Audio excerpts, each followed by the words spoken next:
This is Photographing the West podcast, the podcast for people who love to explore the western highways and byways while photographing the landscape and wildlife. And now here's your host, Kirby Flanagan. Hello, and welcome to episode number 82 of the Photographing the West podcast. I'm your host, Kirby Flanagan. We're doing something different in this episode. Not only is this our second video episode, but we're doing a group discussion on the state of photography in the midst of this current pandemic, and also discussing the future of photography in view of the pandemic. With me today are Brenda Tharp, Chuck Kimmerle, Gary Crabb, and Tim Grey. Each is well known in their chosen field. Welcome all. Thank you. Hi, Kirby. Thank you. The format for this episode will be a roundtable discussion of the impact of COVID-19 on each photographer personally and professionally. First to discuss this is nature and wildlife photographer Brenda Tharp. How are you doing, Brenda? I'm doing fine. Where to begin? I want to begin with a quote by Helen Keller, who said, "Life is nothing if not an adventure." And I think that we can all agree that this is an adventure that none of us planned for. Hopefully we'll never have another one like this, but it is quite an adventure going forward. But to step back for a minute, I was in Botswana when all of this started crashing down around us. It actually had started happening before I left on March 10th. But everything seemed like at that time, it's like, oh yeah, it's happening here, it's happening elsewhere, and it's happening in Paris or whatever, but it didn't seem real and it wasn't touching home in a big way. So I had two back-to-back safaris and we were planning on doing both of them.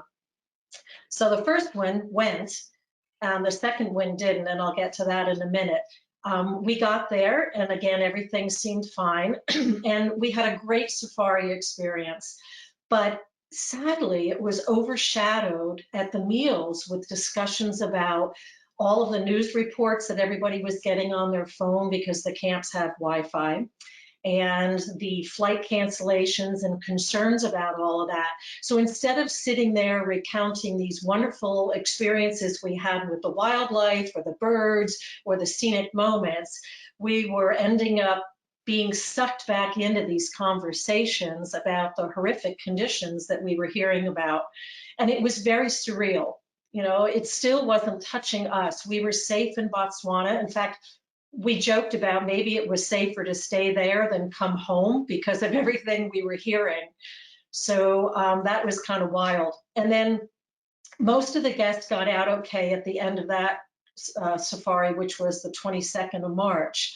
And my flight, I had now a window of time with nothing going on because the second safari was postponed with flights being canceled in the US coming into South Africa. And then a couple of the people were going on an extension to Chobe National Park to the north, and they said, why don't you come with us? And I thought about it and I took the risk. I thought, what the heck? It still seemed like everything was going to be okay. Our flights were still on schedule, blah, blah, blah. So we headed out and we did that. And the first 3 days were great, but they were the only 3 days out of a 7-day extension trip that was planned, because things just suddenly, almost overnight, unraveled with border shutdowns and Botswana. I mean, we were closing lodges as we left our last lodge in the Delta. They were closing behind us. There were no guests, nobody coming in, nobody there. So it was really weird. So, and it was a long, messy effort to get home. If you want to know about it, you can look at my blog posts or things on Facebook. But we did get home, and we arrived home on the 2nd of April. And at that point, I hit the ground with no time to spare because I was late to the COVID party, so to speak, with all of the assistance things that were out there that I was hearing about, the SBA grants and the unemployment and the paycheck protection program. And my head was spinning from traveling, but I had to sort of tackle that to figure out what was valid for me, what would work, what might not work. So I spent like the first 5 or 6 days doing that. And then once I felt like I had somewhat of a handle on that, even though there wasn't any money coming in from all that yet, I don't know that anybody's getting much yet. I then had to tackle the fact that all my workshops and tours were canceled through August. And that was a hard reality to face. I kind of knew it on the way home, but it wasn't until I really got here that I went, shoot, there's nothing happening until August now. And actually my September, October workshops and tours, I decided to either postpone or cancel because they weren't full and nobody was thinking about signing up for anything at this point. So I'm happy to report that I still have a Death Valley workshop going in the first week in November. It's a private workshop that I was hired for, and everyone's still planning that that's a go, and I hope it will be. And then looking further out, I have a January workshop in Death Valley again, and I'm sure that by then things will, hopefully, fingers crossed, have settled down and we'll be back to traveling and trying to get our lives pieced back together. And gosh, people have asked me, I just was on a Zoom call last night, what are you doing with your time? Well, as a freelancer, I make my living from workshops and tours and ebooks and speaking engagements, some of those a bigger chunk than others. And so with the tours, workshops, and speaking engagements all canceled, what am I doing with my time? So rather than face it with fear, I decided to face it as an opportunity for me to get on top of some things. For one, I was suckered into these special deals, and I bought Sean Bagshaw's great program on, can't even say it, luminosity masking. It's a mouthful. And I thought, I'm going to get on top of this, right? And it was a special deal. And I bought it, I think, like 2 years ago. And I never really got into it. And I have 2 other packages that I've purchased in the last year. And I said, this is a great time to start delving in and really learning some of the things that I wanted to learn. And that's why I had bought them. So I have time to do that. I am working very actively on my 2021 schedule for workshops and tours, and hoping that that will all be back to normal. So I'm trying to get all that up to speed. And I am facing the reality of going video and online teaching, something that I've been sort of reticent to get involved in. It just seems overwhelming, and without having a whole lot of free time in the past to figure out how to make that work, I've not gotten into it. And now I'm having an opportunity to learn that. So I'm a little bit late to that party because many of you, have seen, and Tim, you already do live, online video training. And I don't know if Chuck and Gary are, but, it's just a little bit overwhelming. But Annie Lamont, a great writer, used to talk about learning to write bird by bird, and it relates to learning how to identify birds bird by bird. And so I'm learning video and online connections and all step by step or bird by bird. So that's kind of what I've been doing. I am going out and photographing, but I'm doing it with care because I think it's important that we are protected even in the neighborhood. So my camera has its own mask. I take it off when it's time for the picture, but and lots of menial tasks like this basket here. This basket is full of all those stupid little tidbits you tear out of magazines, and you write them down on a cocktail napkin, and they have to go somewhere, eventually into the computer, and then in the process of entering that, they go into here, into the reference library that I can then use for later access. And so there's things like that that I'm doing sort of, but it's not as much fun, so I'm kind of still putting those on the back burner. And Jed and I we've been talking for about a year about hitting the road either full-time in a travel van or moving to either the Northwest or the Southwest. opposite poles, I know, but we've been entertaining the need to move and the desire to move out of this crowded Bay Area. So we are now having time to look at that. So that's kind of where I'm at with how it's been affecting me and what I've been trying to do during this lockdown time. Thanks, Brenda. Up next is Chuck Kimmerle, who's a fine art landscape photographer and based out of New York these days. Take it away, Chuck. I'm kind of intimidated after Brenda because she's got far more going on than I do. You know, in previous years, living in North Dakota and Wyoming, we used to hear, you know, SARS and hurricanes and just major events that happened never where we were. Always on the East Coast or the West Coast, and we used to laugh. Glad I don't live in New York, I used to say. I don't say that anymore. The virus has been really wicked here and affected us a lot because we don't go out. We really can't go out. Personally, I just actually ordered groceries online for the first time in my life because going to the store is a crapshoot. You know, what have we got? 40, almost 50,000 deaths in the country. Maybe we just went over, and you know, a third of them are or most of them are from out here. So we've got to be careful. And I've told people this before, but I've got MS, which isn't necessarily affected, but the medicine I'm on is an immunosuppressant. And I've got to be really careful because I'm much more susceptible to viruses, flus, that kind of stuff. So we've been really careful. My wife works for the Park Service, and we sort of live in a national recreation area in old historic housing.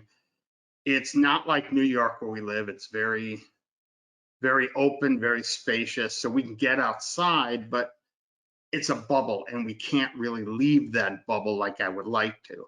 You know, I can go photograph maybe 2 blocks away or a block away, but I don't dare go any further than that because you don't know who you're going to run into. You don't know what's going to happen. And, you know, it's pretty much everywhere. I think, you know, someone was saying recently that as many as 70% of people could have it, and the vast majority don't know it. So I'm looking at everybody as a germ. You know, I saw an editorial cartoon where it's a guy walking in a park and everybody walking around him is a giant germ. And that's why I'm looking at everybody. I don't trust anybody. As a matter of fact, 3 of you now look like germs. I'm not going to say which ones. I might be. I have a little. But you know, so it's affected us a lot here, and it's also very distracting. You know, in New York, it's like news number 1 is what everybody's listening to. I've actually started listening to Governor Cuomo's daily talks, which is so unlike me and something that I never would have thought that I would say. But you know, information is power, and it's nice to have as much information as possible. It's really changed the way I look, and the distracting part of it is that it's changed the way I look at things. You know, it's hard for me to go out and even photograph in the neighborhood because it's in the back of my mind. And when I photograph, I like to, you know, have really nothing else that I'm thinking of, just go out and do it. And it's very difficult when this is always something that is in the back of your mind, like, oh crap, here comes somebody, you know, are they going to get too close? Because there's always someone comes up to you, look at your camera, goes, how far can you see with that thing? And, you know, I'd like them to do it from like 50 feet away. That's kind of my limit. I don't believe this 6-foot stuff. I want them to stay 50 feet away. Professionally, everything like everybody else, everything's been canceled. Half a dozen speaking engagements, most of them out this way, one of them out west, are all canceled. They were canceled very early because it started affecting the East Coast a lot earlier, and it became a lot more real here than it did in other parts of the country, you know, back in early March. I've actually bailed on 2 workshops that I had going this winter because I just don't see it getting any better, and I'd rather bail on it now and find something else than have to worry about that later. So professionally, I'm lucky. You know, my wife works full time. I'm a secondary earner. So while it's an inconvenience and a bit of a pain, it's, you know, it's not like I'm going to, you know, die of starvation. You know, I won't be destitute. Although 24/7 with your wife for the first time in your life, we're going on, I think, the 6th week right now. I may be out on the street any time. Is she working from home? Yeah, she's downstairs actually doing a conference as we speak. Other people in the house, germs? No, teleconference. Oh, okay. No, I'm 50 feet. I'm standing there yelling at people to get off my lawn. Well, it sounds like a tough situation all the way around, Chuck. Well, you know, when you're in the epicenter, it's one thing to be, you know, on the periphery and look at things, but you know, we're like right in the middle of this thing. And Staten Island, where I live, we started off doing really well. I have these little color charts they like to put out in the news about, you know, how the density of positive cases. And we went from being very light to actually quite heavy. So, you know, while it's getting better, you know, we still have to keep reminding ourselves, and I still have to keep reminding myself that, you know, once you reach the peak and it starts going down, you're only halfway done. And I got to keep reminding myself that, because I'm getting cabin fever and I'm getting the itch to go out. But I have to, you know, put myself and the health of other people, you know, before my photography. Sad but true. Well, next is Gary Crabb, who's also a fine art landscape photographer based in California. So we'll get a West Coast view of what's going on. Take it away. All right, so this has been quite the wild ride. And Brenda, I'm not sure if Santa Rosa was part of the original lockdown since you were already gone, but our county was here in the Bay Area one of the first to do this lockdown. So I've been under the shelter in place since actually the week of my son's 21st birthday, which was the middle of March. And so I kind of have this great lock point in time where I could say, this is when it started. And I remember that was just a few days before, at this point, we had known the shelter in place order was coming and that it was going to be instituted a few days down the road. And just for my son's birthday, we figured, oh, we'd go to Costco and we were going to buy like a nice, my son's a chef, so we were going to go buy some really nice steaks. And my wife and I drove past Costco at 9:30 in the morning, and the traffic was backed up like a half a mile in each of the entrances. And we're just like, oh no. Go somewhere else. And I have two friends that actually work at that Costco, and they said since before the lockdown they had been seeing sales and crowds that have broken even their holiday records, and they have some of the highest records in the chain because they're right here in the heart of the Bay Area.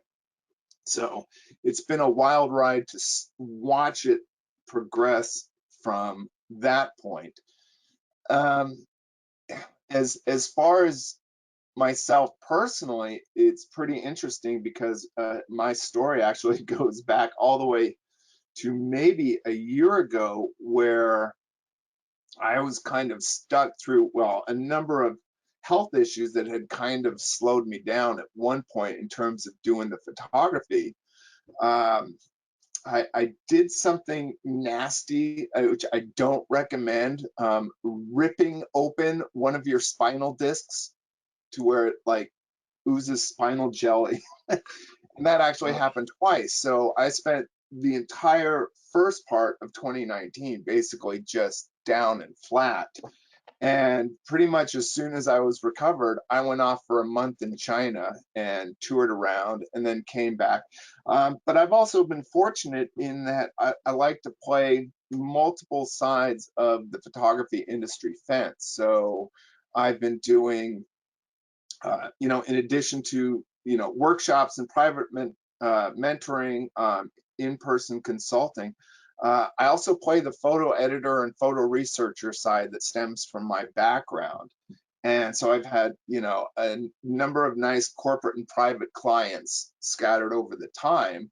So that was kind of nice to do. A lot of that was work I could do remote, like working on, obtaining permissions and stuff for book publishers. So that is really kind of a boon. And I had been working on a ride right up through the end of March when I was like, okay, here's the dividing line. I was wrapping up like 3 or 4 different jobs.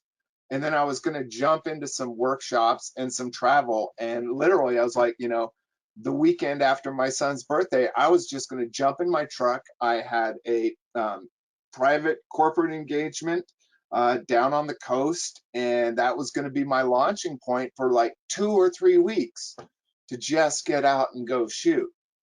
And man, the door came down and shut. And so, yeah, all of my spring workshops instantly canceled. It was a blink of an eye. And, we're talking thousands of dollars just going poof. Now, I was really lucky that I was able to kind of keep doing some of my work for a private client that I was doing here. Kind of kept myself head down, like, all right, I've still got something I'm doing, and cross the fingers, I'm going to get paid, because everyone is now looking at, ends of income stream. And I've got this job stretching out. And I'm like, okay, let's just hope it all goes well. And fortunately it did. And the other thing I had going for me was for one of these big corporate workshop type things, I did have a non-refundable calendar hold date. So they actually canceled the workshop, and it was immediate. They immediately called, and they're not the first person asking about deposits and refunds. And so you kind of have to sit there and play business person. And like, I'll be happy to help you carry this deposit forward in some way, but this was part of the contract. And fortunately, they were very understanding. They're having to do the same with the clients. But just like Brenda, I've watched basically everything I had on tap for the calendar right up through fall just go zip. And literally, a long story that is on my blog, but I basically got to move back into my office. I had a college friend who was thrown out of China in last year. He finally got to move back with a new job on January 15th. He landed in China and he instantly cut off and sequestered away. And we have had very little communication, but he basically looked and was like, I'm not that worried about us. I am worried about you guys, because, China and more authoritarian countries, they want to lock things down. They will keep it locked down. And as we see, people are already starting to push back on the opening. I've been sitting here, doing a mix of work. The first thing I did when I was wrapped up with everything was like, oh, I looked at the farthest thing back on my to-do list burner, organize my hard drives, some of which have not been, they've had files cluttering them up for like 10 years. So I just spent like 5 days. Okay, I'm gonna just get in here and just clean everything up. And I cleaned up my office, and which had just been done, just to kind of reinforce that, you do have to make some decisions on going forward and what to do going forward. I can't say I've got that all figured out, but we've also been distracting ourselves. I'm lucky that I live very close to one of the great scenic spots in the Bay Areas, which is one of our regional parks. So I have been getting out there. In fact, I hauled my camera gear 8 miles yesterday looking for rattlesnakes. And sadly didn't see anyone, but I got some great exercise. You know, it was absolutely beautiful. There are probably more people on the trail than I've seen, you know, on any given weekday. So people are taking advantage of it, and I can kind of tell, because that's what I have to do for my own mental health, is just go be out there, go walk, go move. And I've told my wife, I was like, you know, it's really easy to make the choice and not get out and not move for your own sanity. So while I'm wrestling with all of these other things, even if it's just getting out and walking around the block, has just kind of, it lets all the thoughts, frustrations kind of run freestyle in the brain, and kind of then when I come back, I can start sorting out through it again. You know, and then we're doing the other kind of family thing. So I've got both my 21-year-old son, who's a chef, cooking good food for us. I mean, some fantastic foods. And, you know, my daughters, so they're both doing remote learning in the house. So we've got the 4 of us. And, you know, on the other side, my son's a computer gamer. So for him, living in his room on his computer is, I mean, this is natural. I mean, it's like, dude, you haven't gotten in your car in a month. Go give it a drive or your engine's going to lock up. But we've also taken time to do some other things. Like when this first started, I was like, let's get some chickens. So my wife and I spent hours researching all the stuff we needed to know about getting chickens, and now we've got chickens in our backyard helping to feed us. So that's my immediate response to the crisis. Does that work? Good luck with those chickens. Thanks. They wake up earlier than all of us. So. Is your wife still able to work, Gary? Yeah, as a matter of fact. So she's been, so she works for AT&T. And one of the very interesting things that I have to commend, you know, and I know a lot of people knock the phone company. One thing I think that we may take on a bit later is how this rolls out. I think this is going to be a really telling time as to how CEOs and companies react. So one of the very first things the CEO of AT&T said, everybody, you're working from home and plan on it through at least June. You know, so he wasn't buying 2 weeks. He wasn't even buying 4 weeks. He's like, just go work from home. And the other thing they had done, they had just gone through a big, huge round of layoffs at the end of January. And those people were set to be heading out the door on March 31st. And he pulled the plug on that. He's like, no one's leaving right now. Just keep doing your work. Just stay with it. So it was really commendable. And so, yeah, I'm lucky. I'm very much like Kim. She's actually, you know, corporate business management programmer extraordinaire, 20 some odd years with the company. So that does make it a little bit mentally easier on myself, because we get a lot of our benefits through that company, which is a huge difference. So yeah, we're lucky, and she's settled in and working just a few feet away from me. So. Well, next Have up you annoyed is each other yet? I'm sorry, one more time, Chuck. Have you annoyed each other yet to the point of argument? Oh, we didn't need a pandemic for that. No, I mean, my daughter's 18, my son's 21, and it's you know, we got some Leos and some Taurus, and so it's all good. They're all, you know, everyone kind of sticks to their corner, and my wife and I have the backyard. So Nice. well, next up is Tim Grey, who is, among other things, a travel and nature photographer, as well as being a photo educator. Your turn, Tim.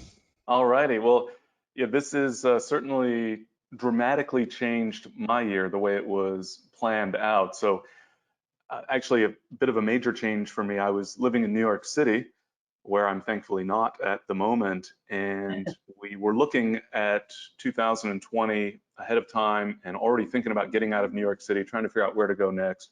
Had looked at some places and finally decided to pull the trigger, and partly because in 2020 I was scheduled to be away from home for about 9 or 10 months out of the year anyway. So it seemed like there was no sense having, a home base in New York City when I wasn't really going to be there. And so we pulled the trigger on that, moved all our stuff into storage in Tennessee outside of Nashville, and gave up the New York City apartment. And I actually, over the last few years or so, I've had the opportunity to teach classes on board a cruise ship. And that has sort of increased over the years. It's a really cool opportunity to be able to travel. And then I also have downtime where I'm able to get my other work done for my business. And so it's a really nice balance, a really nice opportunity for us. And I was scheduled to be on board the ship starting in early January for 4 months, getting back to the States in early May. And so I'm actually supposed to still be on that ship. It was going to be going from Miami, Florida, through the Panama Canal, across the Pacific Ocean, down to New Zealand and Australia, to Southeast Asia, and then across to India, through the Suez Canal and into the Mediterranean, finishing off in Europe. And it wasn't too far into that cruise where we were paying attention, of course, to what was going on, but it seemed, as Brenda was saying, sort of a world away. It was so far removed from where we were. But then things started to heat up in other areas in Southeast Asia where we were scheduled to eventually get. And then the ship got turned away from a couple of ports in the Pacific because of fears, of course, of somebody bringing things ashore. And then Southeast Asia was out of the question. So we were just going to add some additional stops in Australia and then proceed as planned on up to India through the Suez Canal to the Mediterranean. And as we made our way around Australia, it just started to become increasingly clear that this was getting pretty serious. It was starting to become a big issue back in the States, of course.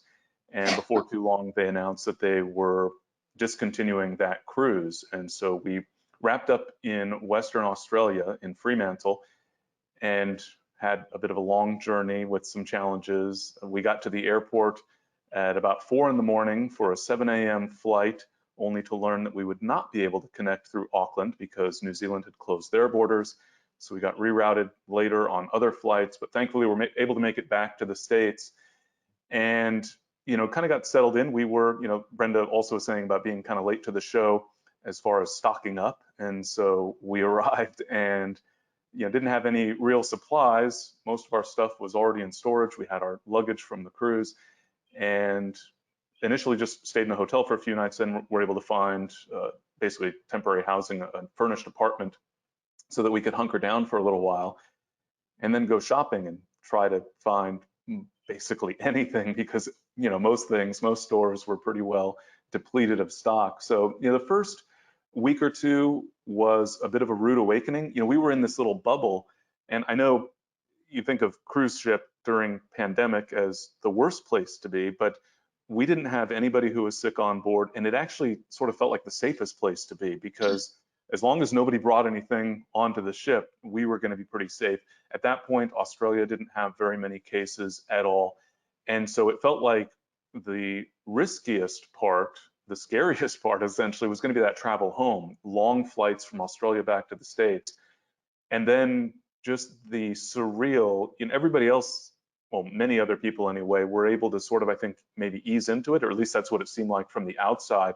And we were sort of thrown into the aftermath of when everything had already gotten underway. And so as soon as we arrived, we were already under stay-at-home orders. And so we, just stocked up and essentially just got to work. And so now it looks like instead of traveling for something like 9 or 10 months out of this year, I was already traveling for about 2.5 months, and that may very well be it for the year, depending on how this thing plays out. I think it was 7 photo workshops that were scheduled, including in Italy and New York City.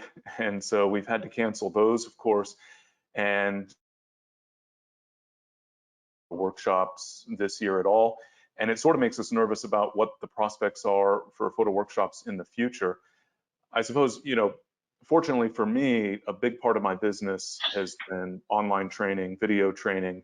And so we've actually sort of taken that opportunity to shift from having video courses and then doing in the field photo workshops to having live learning online. And so we started off with a couple of online workshops, which essentially, it's very similar to video training, except that it's a live broadcast of the training.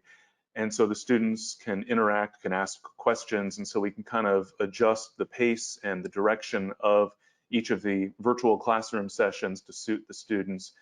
And we're actually kicking off for May a virtual photo workshop. And so I'm going to essentially teach a lot of what I would otherwise provide as guidance during a field photography workshop and just take that online. And the feedback I've gotten, and part of the reason that we felt it might be a good idea, is that everybody's staying at home and needs things to do.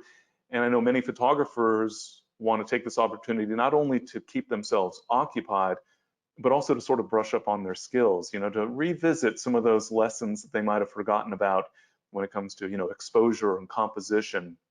And so it's been, I think, sort of personally rewarding for me in the sense, we're certainly seeing a dramatic drop in our business because of the photo workshops, but we're also getting a lot of great feedback from photographers who appreciate having that connection. Even though it's a virtual connection, it is a connection nevertheless. And so I think that's maybe going to transition even for the future, how some of these educational opportunities are presented, more of it going online. For example, talking about working remote, which, I've been working remote for, more than a decade now as I'm traveling around and just working from hotel rooms and airplanes and everything in between. And so it's always felt like some of us, we're always on the go and we're always working remote.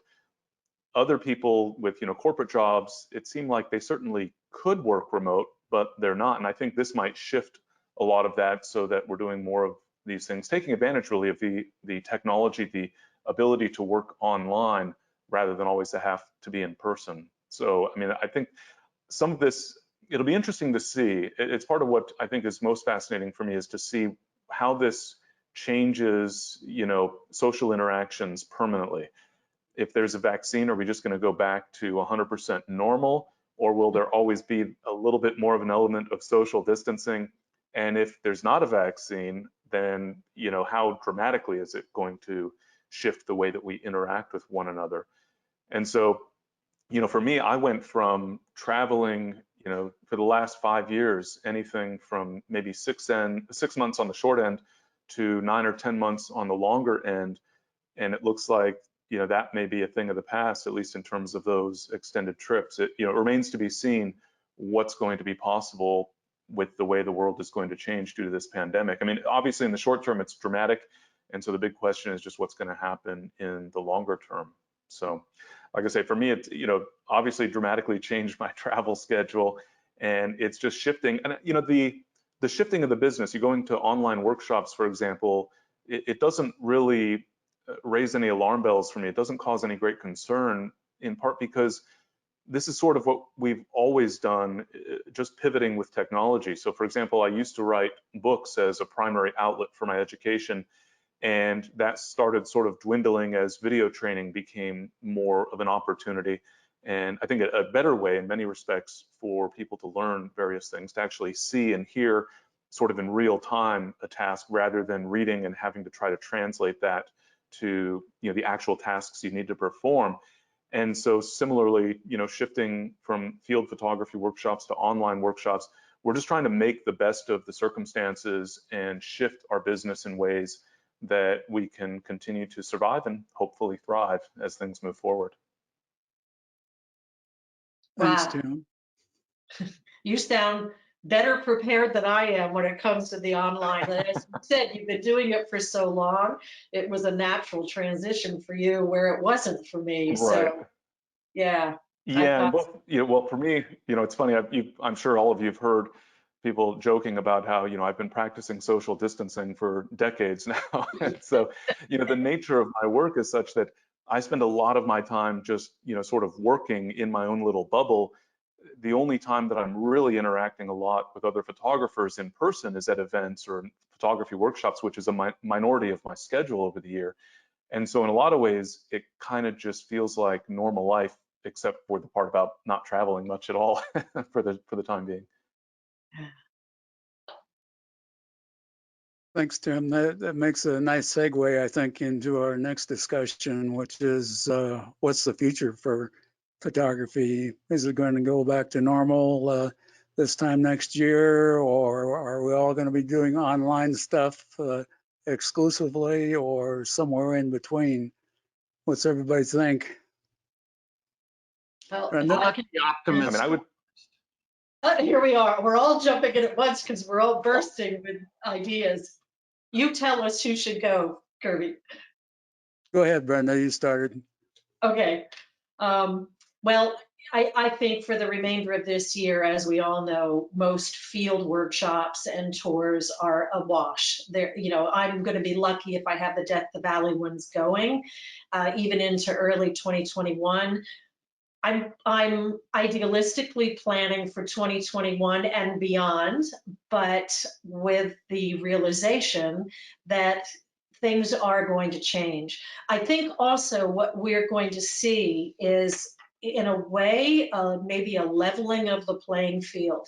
In the last 5 years, maybe even longer, I have seen this exponential increase in workshops and tours being offered, and all of us have noticed that. There's suddenly everybody and his uncle and aunt with a camera is saying, hey, come with me to this destination and I'll teach you how to photograph, and make better pictures. And there's so many that it's a great buyer's market, but it's not so good for the seller. But I think that a lot of the people that are offering tours and workshops that are newer to the field are perhaps going to have to drop out. They don't have the long-term experiences or some of the diversity that others have. We have exhibits and books and other things, online teaching already in place.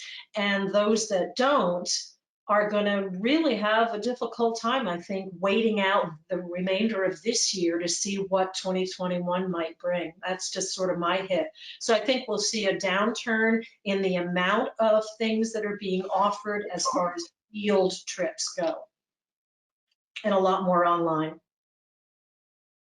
Yeah, no doubt. Any other thoughts? Oh, Well, yeah. I'm gonna play the pessimist a little. I think in-person location workshops are probably done for till probably at least the end of 2021. Don't do that. I'm so sorry. I'll have to take in Ireland or something, I think, not only do we have to worry about a resurgence, which they are actually predicting now for the end of this year, which is going to put us into spring before things get back to normal if everything works perfect. But I think by then people are going to be really hinky about joining groups. They're going to be very, very reticent about putting forth money that they may or may not lose in a deposit, whether it's to a photographer or to a hotel. One hotel out in Montana told me that they may actually start, they haven't yet, charging non-refundable room deposits because of the cancellations that they can expect once people start coming back or think they can come back.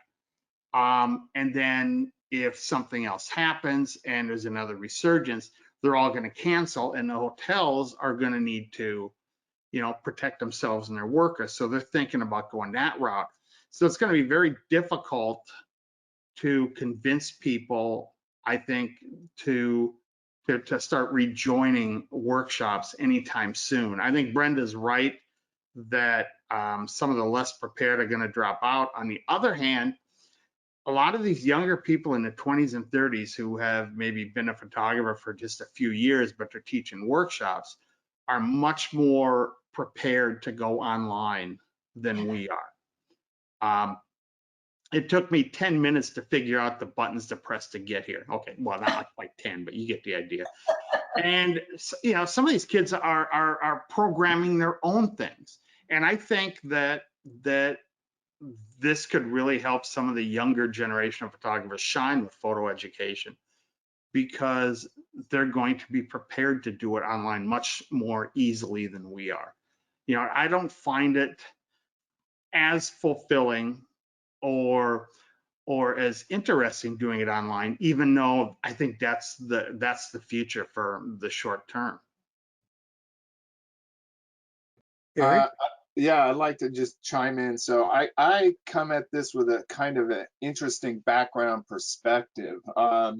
You know, for what it's worth, you know, I grew up with Republican parents in the most liberal part of the nation here in the Bay Area. So I've been a kind of independent thinker for a long time. But one of the things that, you know, and he's been gone for decades now, but my dad was like one of the super high up executives in the stock market. I mean, he was like head of the Pacific Stock Exchange at one point. And even as a kid growing up, I just kind of hated the idea of the stock market because everything was based on an intangible perception.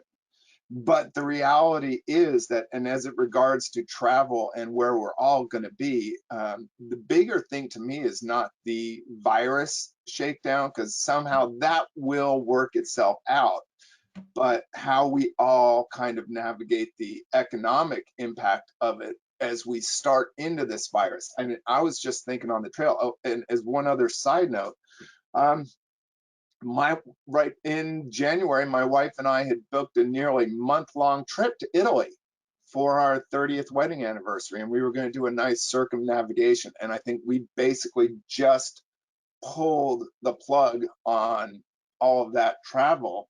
But while I was out hiking yesterday, I was thinking about, just think about your average hotel.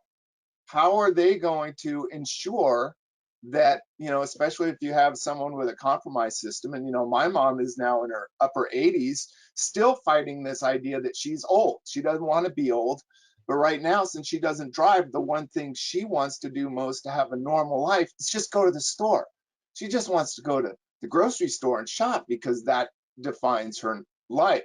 So for all of us that depend on this kind of travel aspect and being around, you know, it's like, okay, you want to have a workshop where you're going to put people up when stuff opens. So I think there's going to be, you know, a long period of time as that part of things in this, what they call the global reopening, shakes out. And so I'm kind of with Chuck thinking that probably normalcy in regards to the photo workshop, which I've been kind of fortunate about because that only represents a percentage of my income. But it's exactly what I was wanting to do after years of doing, you know, books on California, and then, you know, dealing with some other family health stuff, and then navigating through corporate was, hey, I was like, oh, now's my chance to go travel international. And whether I do this as a photo workshop has always run up against the amount of people that are there doing it. And I think Brenda makes an incredible point, is that, you know, the wheat field was overgrown. And so there was going to need to probably be some chaff cutting. And I think Chuck is exactly right that you know, the younger generation really does have an upper hand in terms of technology.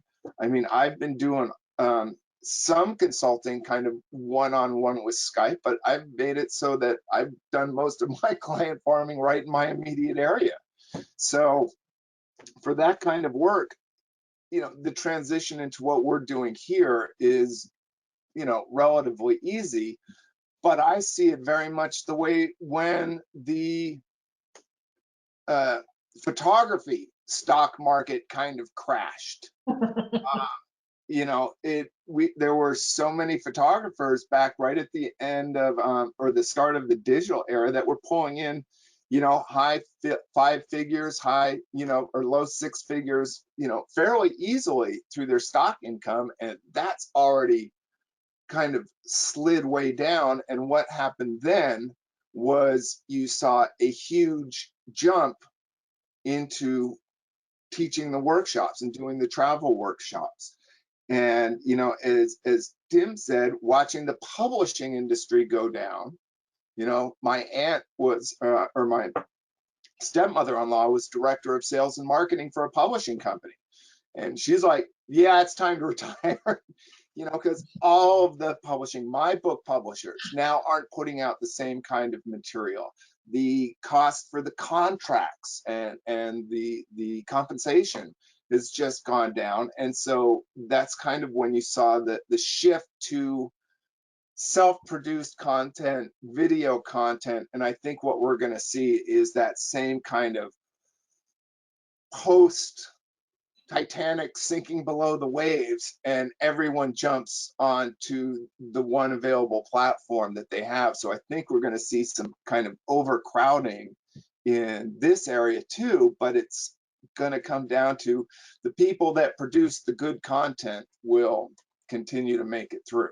It's just, when does the buying aspect kick in again? Because I feel right now a lot of people are going to kind of hold their purse strings relatively tightly. So big ticket items I don't see happening for a while. Like I've sold, 20 and 30 foot murals to hospitals, 80 foot murals to corporations and stuff like this. I don't see those constructions and those contracts coming back, right away. So there's going to be more empty buildings and less people building things with walls to put our stuff on. So that's my consideration. Well, and I think that Gary makes a good analogy as far as that, when the stock photography world, rights managed stock photography just sort of plummeted in favor of royalty-free stock. And, the difference here, I think, is that was one little niche, essentially, or book publishing sort of going down in favor of video training was, sort of a singular niche. And here we have this kind of, national and really global kind of a reset where everything is down. And so, I mean, on the one hand, I think it's easy, and Chuck, taking the more cynical view, for example, it's kind of easy to just assume that everything's going to be a wasteland, or that we'll just sort of have a short memory and, hopefully there'll be a vaccine and we'll just get back to normal life. But there's no question in my mind that regardless of where that destination is, there's going to be a pretty significant transition. And so in the short term, sort of everything is suffering. And so it's not just photo workshops, but commercial photography, because the companies have been hurting. And so they're not going to hire commercial photographers, or they're not going to be licensing stock photography, et cetera. The list goes on. And, weddings are going to be maybe with a tighter budget, and you could think of a million examples of where everybody is just going to be more nervous. Either they don't have the money, or they have money, but their retirement account took a major hit with, some of what happened in the stock market. And so I think, everybody's kind of made similar points with regard to, there's going to be, regardless of how this all plays out, a bit of a long transition.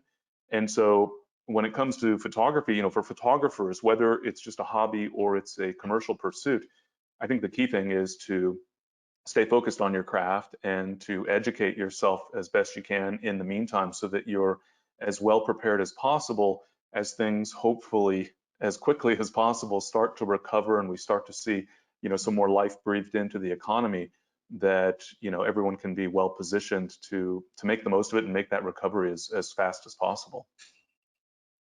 I think too that what's really important in all of this, because many people that will listen to this podcast may not be in the business of photography, is to also touch on the aspect of mental health.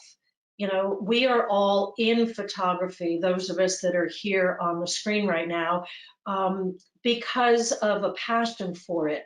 And however that passion transitioned into teaching or commercial shoots or fine art, print sales, or what have you, it was that passion for making the moment stay, for seeing and translating and sharing what we were seeing and experiencing that drove us and is still driving us. And I think that it's art therapy, and however we can figure out how to do it going forward, aside from the business aspect of it, we need to keep creating. We need to keep doing that and sharing what we create and encouraging everybody that is part of our social sphere, if you will, to continue to do that too, and to not give up hope, because it is a healing process for many.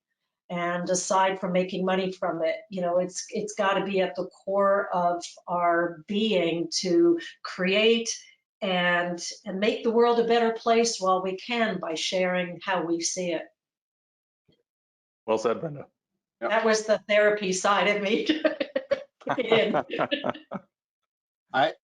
Brenda, I'm just going to say, one of my 2 college degrees is in social psychology, and you're absolutely 100% correct. And in fact, I've used photography for, my own mental health and stuff, but I've also had time where sometimes I've just felt a need to kind of just put it down and step away and take a little break, and then when you dive back in, you've got that reinvigoration.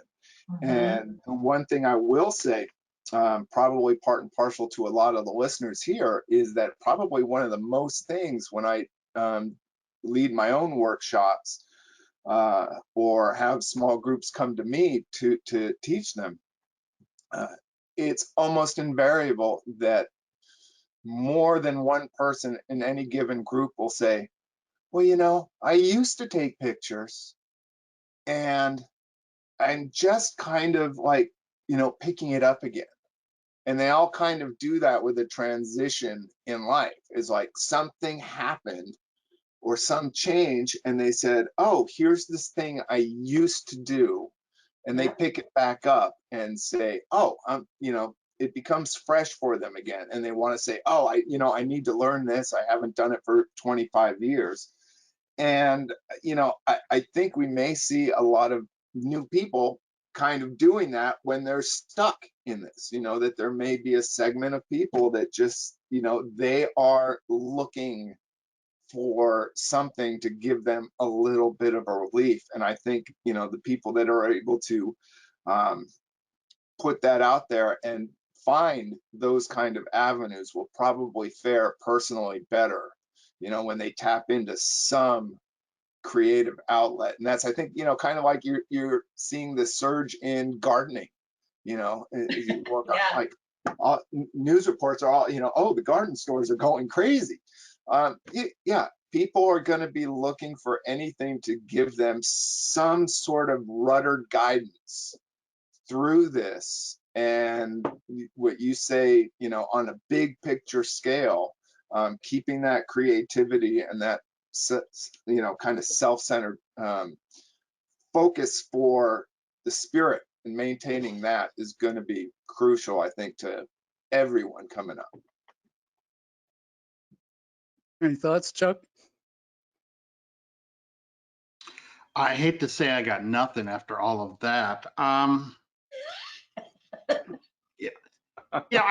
think there's as people are hunkering down in place, there are people who are learning musical instruments. And I think, like Gary said, afterwards, when we get back to a sense of normalcy, I think, photography will be something people pick up. But I also believe it'll be something that people are going to step away from as they realize there are other things they could do and other experiences that they're getting right now.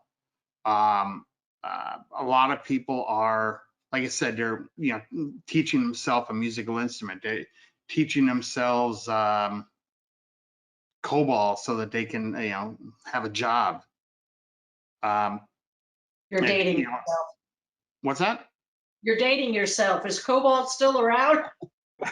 I was a huge market for COBOL. I actually took a class, but that was COBOL programmer. that was in like 83 or 84. So yeah, I don't think I remember any of it. But people are going to be looking for something to do when we get out. And whether or not it's photography or whether or not they take it as seriously and are willing to spend the money to learn it like they did before remains to be seen. If online education for photography, like many other things, is going to take off, and it probably will, we have to kind of prepare ourselves for prices going down.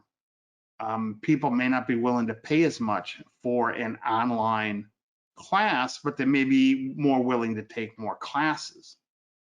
And it's easy online to teach the technical parts, to teach, tricks and gimmicks and little things that we've learned along the way to help people. But it's a little harder to inspire them because we can't look over the shoulder.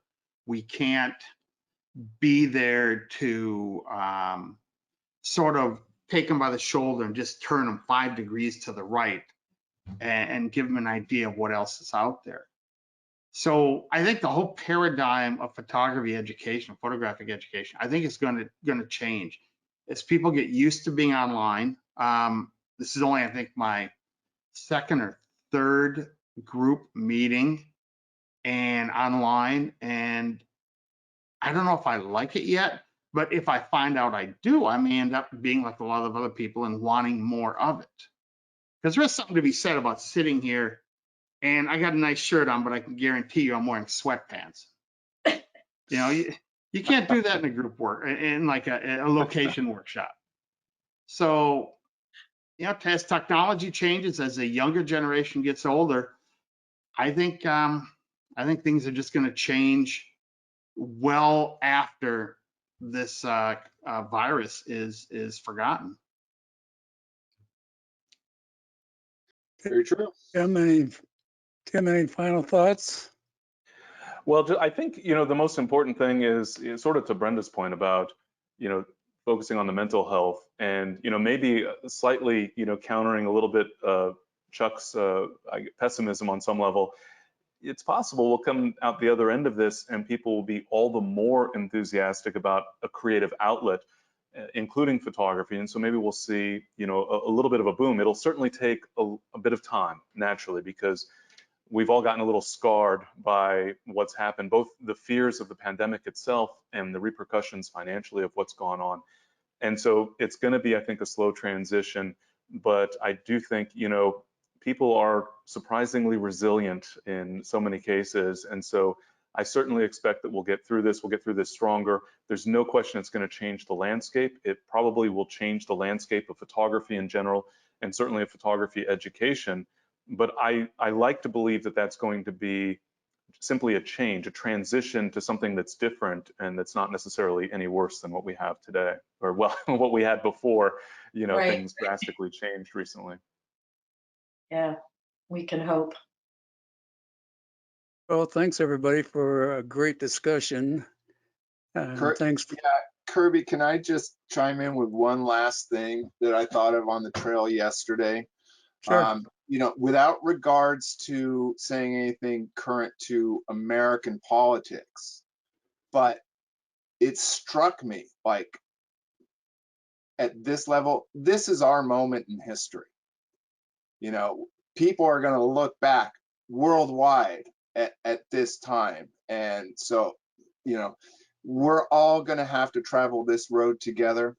And, we all got to, keep our thumbs up and pressing forward and keep a little bit of optimism in there and going forward. So, I'll look forward to keeping up with everyone here online as well. And let's be human about it, humane as well. Be kind to the earth. Yeah. We passed Earth Day, and I was relieved over the fact that we didn't have 600,000 Instagrammers out there trampling through meadows and things just to get the same shot everybody else has. I thought maybe we can give the earth a little bit of a rest during this time too, and be more respectful of everyone around us, because we are all in this together, without a doubt. A lot of compassion. Yeah. Absolutely. All right, go ahead, Kirby. Sorry I interrupted, but I did want to mention that. So. Yep, no problem. This is a discussion after all. So to wrap things up, links to all the participants in this episode can be found in the show notes at www.flanaganphotos.com. Flanagan Photos is FLANAGANPHOTOS. If you'd like to comment on the topic in this episode, please email me at kirby@flanaganphotos.com. Bye for now, and we'll be back with another episode on May 15th. Thanks again, everybody. It's been a great time and a great discussion. Thank you, Kirby, and everybody. Thanks, Kirby. Thanks for listening to Photographing the West podcast. Please subscribe to the podcast in iTunes and leave us a review. Till next time, here's wishing you safe travels and good light.